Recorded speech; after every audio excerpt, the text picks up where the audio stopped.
Welcome, everyone.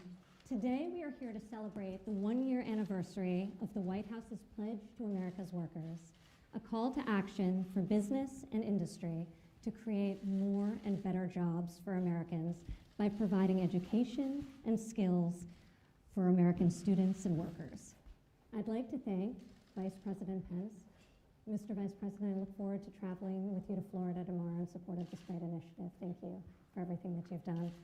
Secretary Mnuchin, Secretary Bernhardt, Secretary Ross, thank you for co-chairing this initiative with me at Commerce. Acting Secretary Pizzella, Secretary Azar, it was great being with you in Iowa just last week. Acting Secretary Administrator Wheeler, Acting Director Voigt, Acting Administrator Pilkerton, Director Lawrence Kudlow, who has continued to tell me that if a CNBC host can be reskilled, anyone can. So I appreciate that. Director Joe Grogan, Representative Liz Cheney, and Representative Virginia Fox, thank you. Each of you has done a tremendous job furthering our pledge to America's workers. This campaign was born out of the tremendous economic resurgence happening across our country. Today, more Americans are working than ever before. Virtually every single demographic is achieving historically low unemployment rates. There are 7.3 million open jobs, wages are surging, and with an unemployment rate at 3.7%, it is nearing the lowest rate in a half a century. Amazingly, if you look at the last quarter, the second quarter, of all the new jobs created, 74% of new jobs were secured by Americans outside of the workforce on the sidelines of our economy. This administration believes that every American should have a chance to earn a great living doing work that they love. The pledge reflects the President's commitment to ensuring inclusive economic growth and making sure that all Americans are equipped with the skills they need to secure and retain good-paying jobs, whether they're coming right out of high school and looking for their first career or entering their first career, or later on in their life cycle, needing to learn a new skill or a new trade because of the consequences and effects of automation in this rapidly changing technological environment. The President's call to action for the pledge has become a full-blown national movement. Over the last year, more than 300 businesses have signed the pledge, businesses large and small. And today, we celebrate reaching 12 million pledged commitments.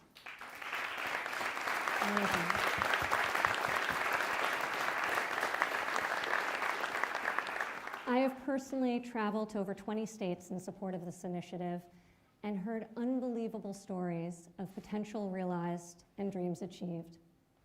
This pledge is more than just a number. Every single pledge is a commitment to the promise of an individual and his or her potential. The pledge is a commitment to 12 million American lives improved, 12 million individual opportunities that will impact families and whole communities. Today, we highlight the impact and the stories of lives transformed by companies investing in the greatest asset they have, the American worker. We will hear from individuals like Johnny from Orlando, Florida, and Sarah from Littleton, Colorado. Sarah and I were just together earlier this week as they join us here at the White House. And now I would like to turn it over to the President of the United States. Mr. President. Well, thank you very much, Ivanka.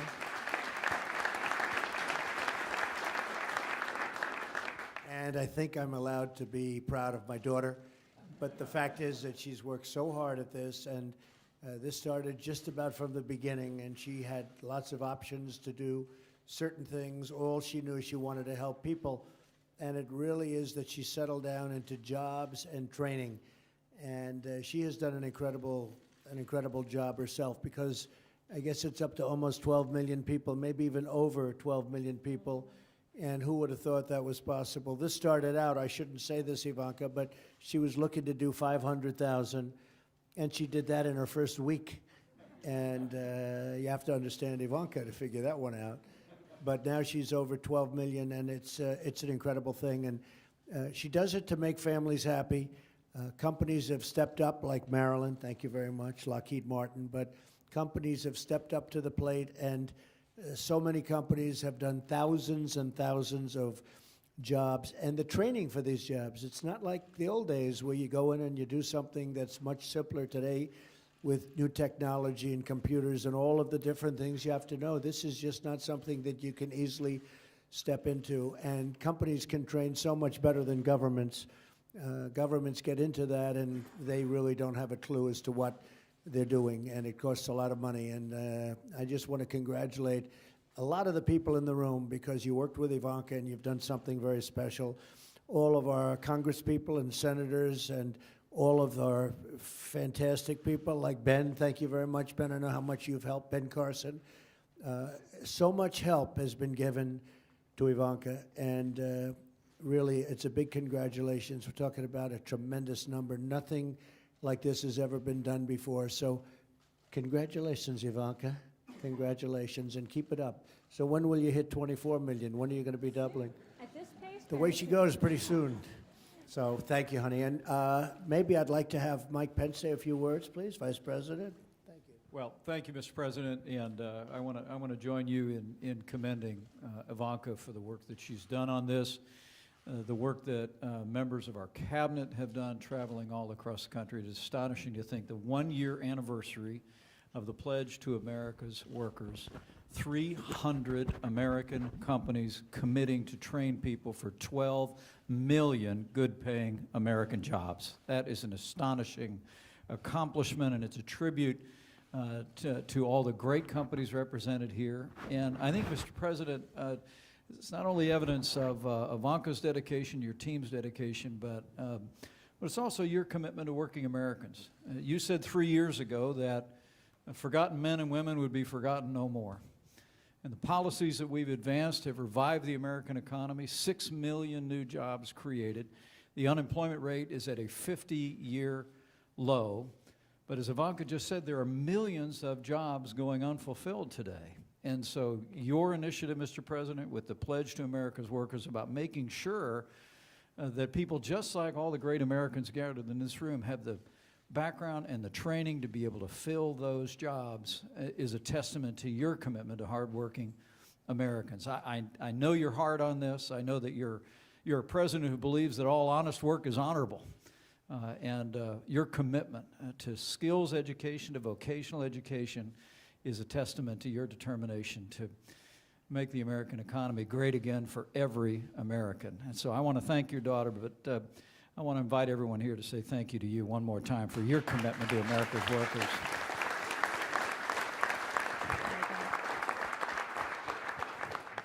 And I think that's a perfect segue into hearing from Jim. Jim is the CEO of Toyota, and just this past year, based on the policies put in place by this administration, tax reform, deregulation, Toyota announced a $13 billion commitment to investment in North America, which is going to create 600 new jobs. Very, very exciting. So thank you, Jim, for that.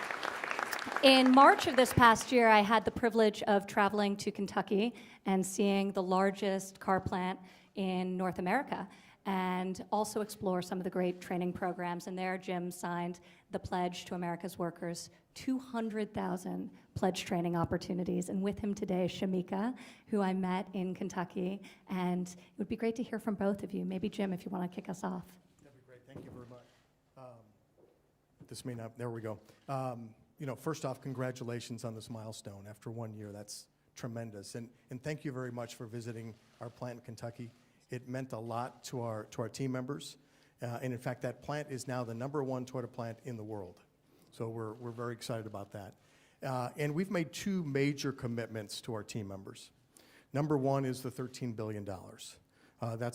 Thank you, Mr. President, for having such a strong economy, for allowing us to be able to do that.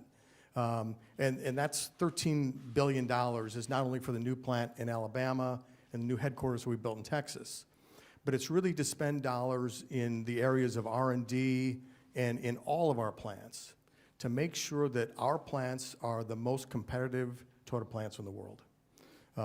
But number two, and the reason we're here today, it's all about the development of our team members. And whether it's development of the technicians in our dealerships or the development within manufacturing, that's probably what I'm most excited about. And Shamika is going to tell you just a few minutes about her experience and her journey through that. But we committed $200,000. To date, we have already trained 18,000 of our team members. And it's as a result of what was developed in Kentucky that allowed us to work with 27 now across the country, 27 community colleges across 11 states. So every location that we are building cars, we have this relationship for training. And that's enough about me, because this is really about Shamika today. So Shamika has been with us for about 2 years in our Kentucky plant. She's a U.S. veteran, and we'd love to hear about your journey.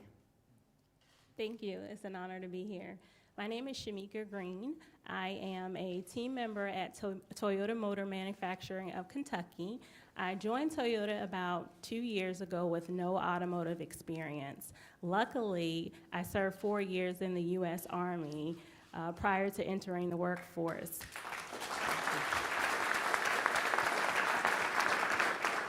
The Army equipped me with leadership skills, a sense of resilience, and discipline. And I was able to translate those skills onto the shop floor. And Toyota, like the military, invested in me. And my supervisors encouraged me to take on new challenges and also provided opportunities for me to take advanced training courses. So in just 2 short years, I have taken on more responsibility, I have expanded my skill set, and been able to transition into more superior positions. So I'm grateful that Toyota has taken a pledge to American workers, because it reassures me that Toyota will continue to invest in me, and as we come upon change in the future, Toyota will help me be prepared for those changes. Thank you.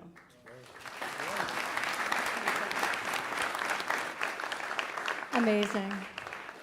With us also is Johnny from Orlando, Florida. And Johnny is a prep cook with Aloft Hotels and just has an amazing story. And part of your journey and your training experience was a result of the American Hotel and Lodging Association's signing of our pledge. So if you could share with us, Johnny, a bit about your story, very inspiring, and the opportunity that the pledge has afforded you.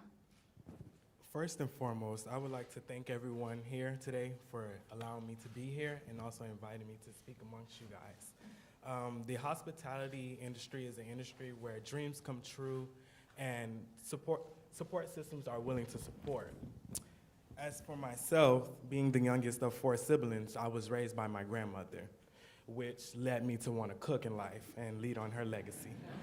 And Johnny's grandmother is here, and it's her birthday.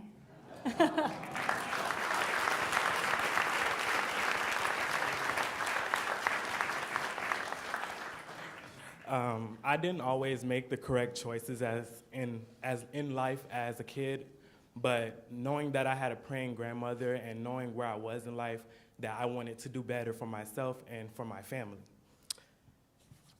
Not so fortunate in life. I didn't know exactly what school I wanted to go to. Well, I knew what I wanted to do, but I didn't know exactly how far I could go and if it was inexpensive for me. Given the suggestion by my aunt, she gave me the suggestion about Second Harvest, and I took on the opportunity to apply, and I knew that Second Harvest was going to be a life-changing moment for me. Second Harvest taught me cleaning, sanitation. They also taught me how to manage myself properly, and also eye-catching skills with knives and presentation with the food. Transportation and funds were hard for me, was a small barrier for me at the time, but Second Harvest supplied me with transportation and many other goods. I just want to thank the American Lodging Hotel Association for the pledge, which benefited me and other thousands with long-lasting careers, training and education, scholarships, and grants for schooling. And also, I would love to give a thanks for it because it benefited me well. It turned me into the young man that I am today. It gave me a leadership guidance, and it's also given me a chance to grow.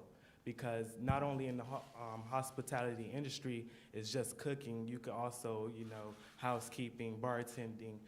And from there, I've been promoted within 6 months. August 12th, it'll be 6 months for me. I've already been promoted twice, and I've been doing good ever since. I wake up from 4:30 to 1:30 in the morning, and from there, I still continue to go home and cook and clean and work from there. So it's really been a pleasure from the American Hotel and Lodging Association with this pledge that they have given and benefited me.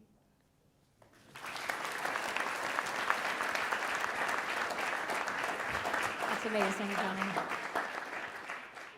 Now I'd like to introduce Marilyn Hewson, the CEO of Lockheed Martin. And Marilyn was one of the first CEOs to sign our pledge when we launched this campaign a year ago, and was with us at the White House a year ago for the signing. Lockheed committed to 8,000 job and training opportunities over the next 5 years. And just this past week, I was out in Colorado with you, Marilyn, and I met Sarah, who you brought with you to the White House today, to learn about your apprentice program in advanced manufacturing. So, Marilyn, if you would like to share and introduce Sarah, that'd be great. Thank you, Ivanka, and thank you for all that you're doing. But importantly, Mr. President, thank you for your leadership, for putting a focus on this important initiative.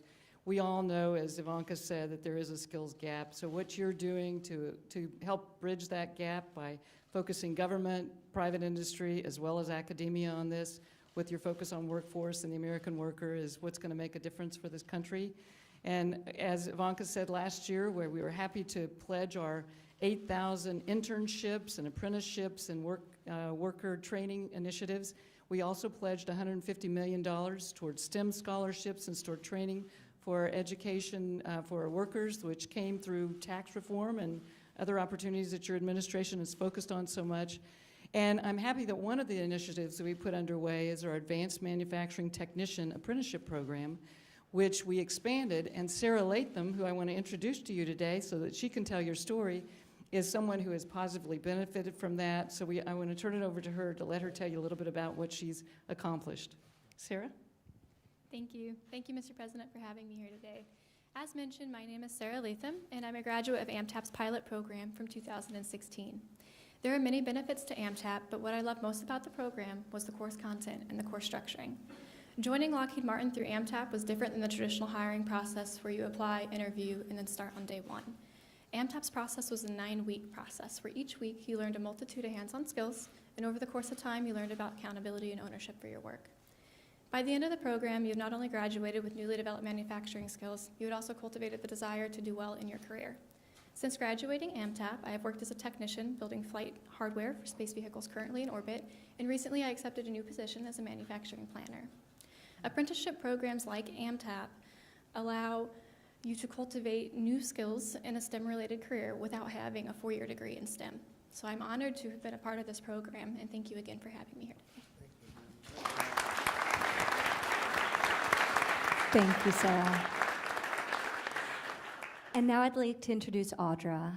Audra works with a small business in Michigan, and I believe you met with Acting Secretary Pilkerton just this past week when he was touring in support of the Pledge to America's Workers. And he was so impressed by you that he shared your story with all of us, and we'd love to hear from you directly, Audra. So I'm an engineer at Calumet Electronics. We are a 100% domestic supplier of circuit boards. The circuit board industry was deeply affected by the offshoring to the Asian market. And with President Trump's initiatives and the Pledge to America's Workers, we've been able to bring back training for workers like myself, as well as resources to pursue advancing technology. So I was actually hired during the summer of the start of the pledge, and since then I've had an opportunity to continue my education, training under industry leaders and filling the gaps that are in the industry. I've had the opportunity to lead and participate in a team that is researching advanced manufacturing techniques that could help us compete with the offshore market. And I've also been able to participate with our current intern class, that's where I came from, and since the program started with me, we've been able to triple the size of our intern class, and I've been able to work with them and develop their skills.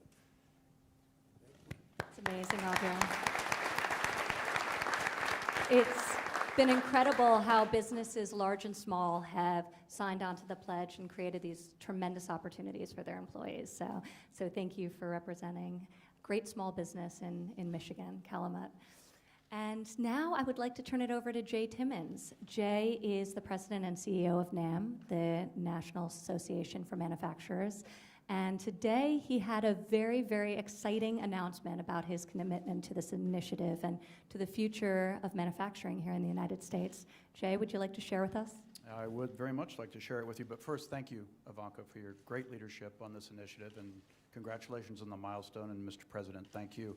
You know, when you addressed our board of directors at the end of 2017, you said that many of the policies that you were promoting would be rocket fuel for the economy, and indeed they were, to the point that we have 500,000 open jobs in manufacturing today, which is part of that 7.3 million. So our commitment from the National Association of Manufacturers is to attract more workers to our sector through education programs and our Creators Wanted campaign that we've launched across the country. And it's also to retrain and upskill workers that are already in the manufacturing sector. And so that's why today we were very pleased and proud to be able to announce that we will commit the resources, or that on behalf of manufacturers, we will commit the resources to provide training and upskilling opportunities for 1.186 million manufacturing workers.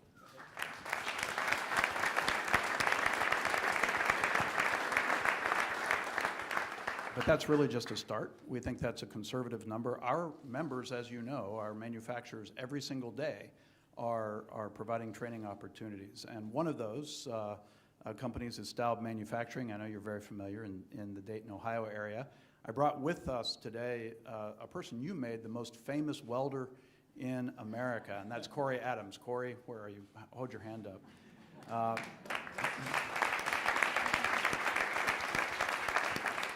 You may remember Corey from the 2018 State of the Union address here in Washington. And Mr. President, you recognized Corey.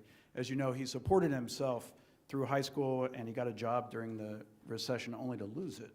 And then he was hired at Staub Manufacturing, where, like our other manufacturers, Staub committed to providing the skills necessary for Corey to become a welder and to add to his career portfolio at the company and in manufacturing.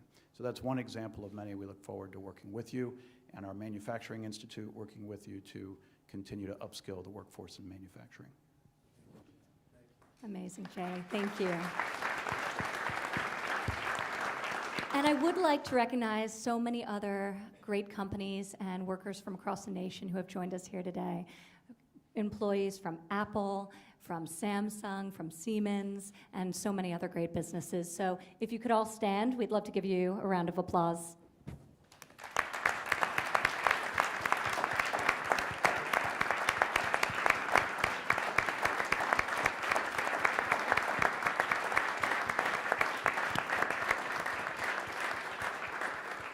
One of the things that has been so impactful for us is to travel around the country and hear the individual stories of how new pathways have been opened up for you as a result of the training experiences you've undertaken. And hearing from you today reinforces why this initiative is so important and why we're so committed to it. So really thank you. And Mr. President, if you'd like to say a few final words before we leave.